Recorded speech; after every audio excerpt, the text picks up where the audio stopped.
Look, I've been on social media longer than anyone in Congress, I think. I was one of the first schools to have Facebook back in 2004. And it seemed to me that the goal of social media was simply to connect people.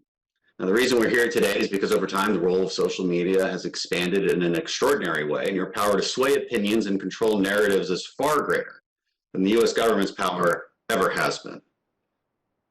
So I noticed a trend today. There's a growing desire from many of my colleagues to make you the arbiters of truth. See, they know you have this power, and they want to direct that power for their own political gain.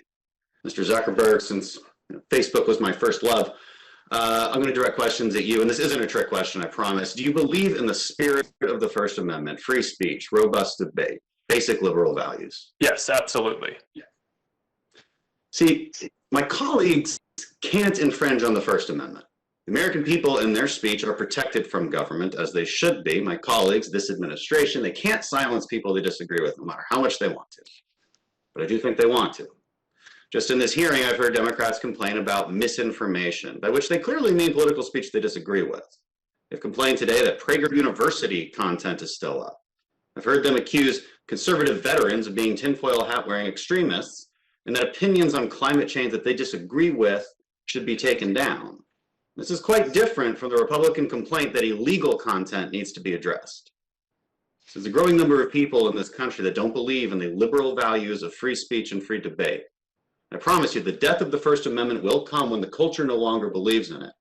When that happens, then it becomes okay to jail or investigate citizens for speech, like has happened in Canada and throughout Europe. Their culture turned against free speech. You all sitting here today as witnesses are part of the culture. You can stand up for the spirit of open debate and free speech, or you can be the enemy of it. Your stance is important because it's clear that many want to weaponize your platforms to get you to do their bidding for them. Mr. Zuckerberg, do you think it's your place to be the judge of what is true when it comes to political opinions? Congressman, no, I don't believe that we should be the arbiter of truth. Thank you. And look, I promise you this, as long as you resist these increasing calls from politicians to do their political bidding for them, I will have your back. When you don't, you become an enemy of liberty and longstanding American tradition. You might all agree in principle with what I just said. Mr. Zuckerberg, you clearly do, and I have a feeling the others would answer it as well. I just don't have time to ask everybody. But the fact remains that community standards on social media platforms are perceived to be applied unequally and with blatant bias. Mr. Dorsey, in just one example, I saw a video from Project Veritas that was taken down because they confronted a Facebook executive on his front lawn. But here's the thing, I can show you a video of CNN doing the exact same thing to an old woman who was a Trump supporter in her front yard. I've looked at both videos. It's an apples to apples comparison. CNN remains up. Project Veritas was taken down. I'll give you a chance to respond to that. I have a feeling you're going to tell me you have to look into it. I don't have an understanding of the case, but I would imagine if we were to take a video like that down, it would be due to a doxing concern, private address.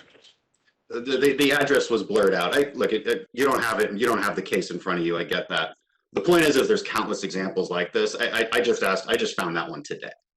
There's countless examples like this. So even if we agree in principle on everything I just went over, you guys have lost trust. And you've lost trust because this bias is seeping through. We need more transparency. We need better appeals process, more equitable application of your community guidelines, because we have to root out political bias in these platforms. I think, and I've talked with a lot of you offline, or at least your staff, and I think there's some agreement there. And I haven't heard in this hearing anybody ask you what you're doing to achieve these goals. So I will allow you to do that now. Maybe Mr. Zuckerberg will start with you. Sorry, to achieve which goals?